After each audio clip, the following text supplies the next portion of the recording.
Баршаңызға қайырлы күн. Жасалу жолы өте оңай, бір жасағаннан шығатын дәл осы восточный пирогты сіз де жасап отбасыңызды қуантыңыз. Бізге ең алдымен 210 грамм ұн, 1 штук жұмыртқа, 50 грамм құмшекер және қамыр қопсытқыш және 82%-дан жоғары сливочный май керек. Міндетті түрде проценті жоғары майды таңдаймыз. Және бізге осындай таразы керек болады.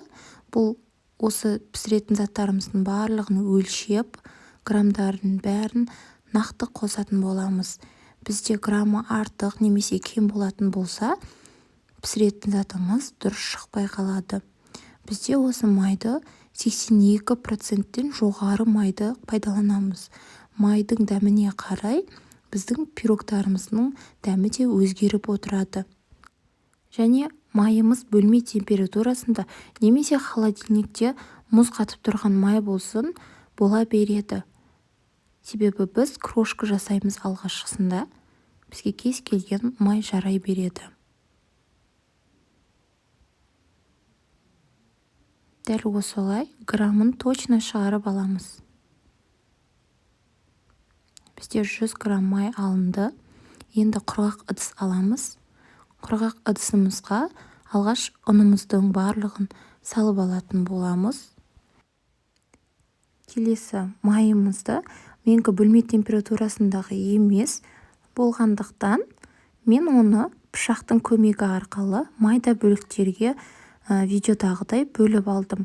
Бұл бізде қазір ұнның үстіне салып, крошка жасаған кезде екеуі бірден бірігу үшін майдалап бөліп алдым. Сіздер болмаса мұз қатып тұрған майды теркадан өткізсеңіздер де болады.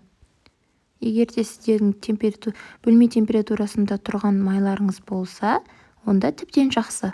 Бірден екеуі жақсы крошка болады.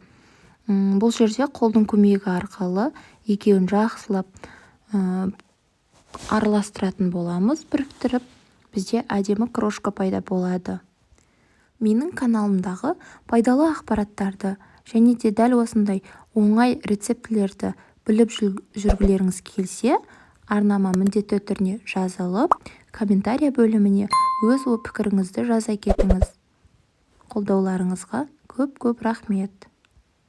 Бізде міне жаймендеп крошкамыз дайын болып жатыр.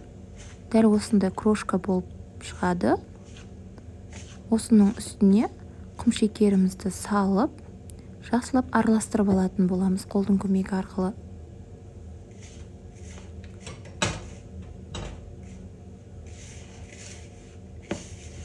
Грамдарының барлығын видеоның астына жазып қоятын боламын. Және 1 шай қасық қамыр қопсытқышымызды салатын боламыз. Мен видеода көз мөлшермен салдым.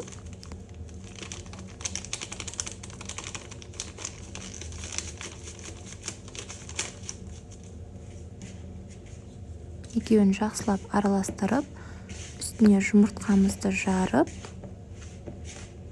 жақсылап қамыр илейтін боламыз.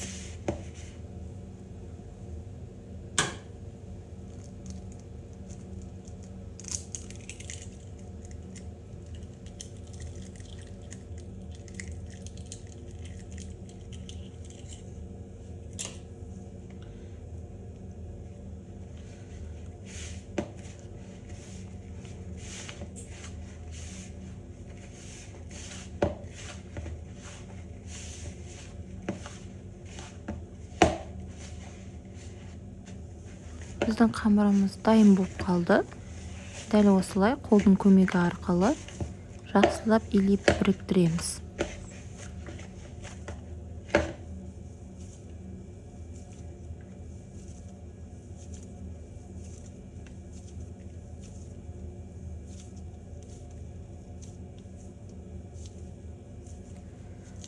Дайын болған қамырымызды пакетикке салып, жарты сағат холодильникке қойып қоятын боламыз.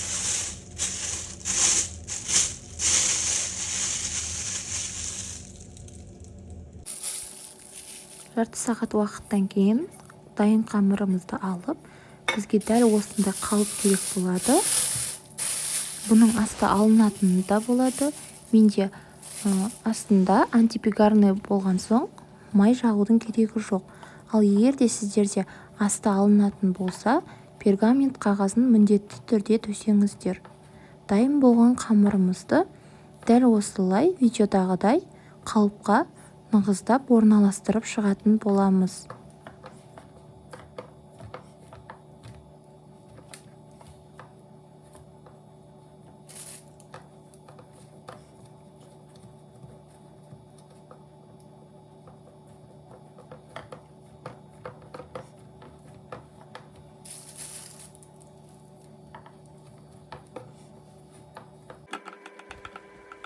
Видеодағыдай қалыпқа қамырымызды шетінен орналастырып шығатын боламыз. Бізде осылай шықты. Және де шанышқының көмегі арқылы қамырымызды дәл осылай тесіп шығатын боламыз. Салмасына менде грек жаңғағы, кез келген мейіз, тағы да басқа сухофруктыларды алсаңыздар болады, өзіңіздің қалауыңыз бойынша. Және де сгущенка, буренка деген осы 8,5% қосамыз, бір банкасы кетеді. Дәл осылай. Негізінде жаңғақ екеуін бір ыдысқа араластырып, одан кейін салсаңыздар да болады. Мен өзіме ыңғайлы және де оңай осылай екеуін бөлек бір-біріне араластырмай сала салдым. Және де бетін тегістеп, алдын ала қызып тұрған пеште 150 градуста 40 минуттай пісіріп алатын боламыз. Әркімнің пешінің градусы әртүрлі болғандықтан қарап тұруларыңыз қажет. Пісетін кезінде беті көпіршіп қоңыр түс болады. Бізде дәл осындай пирог шығады. Піскеннен кейін жақсылап суытып, сосын барып кескендеріңіз дұрыс. Егер де сіздерге менің пирогым ұнаған болса, комментария бөліміне жазып, маған қолдау білдіріп, арнама тіркеліп қойыңыз. Сіздерге көп рахмет.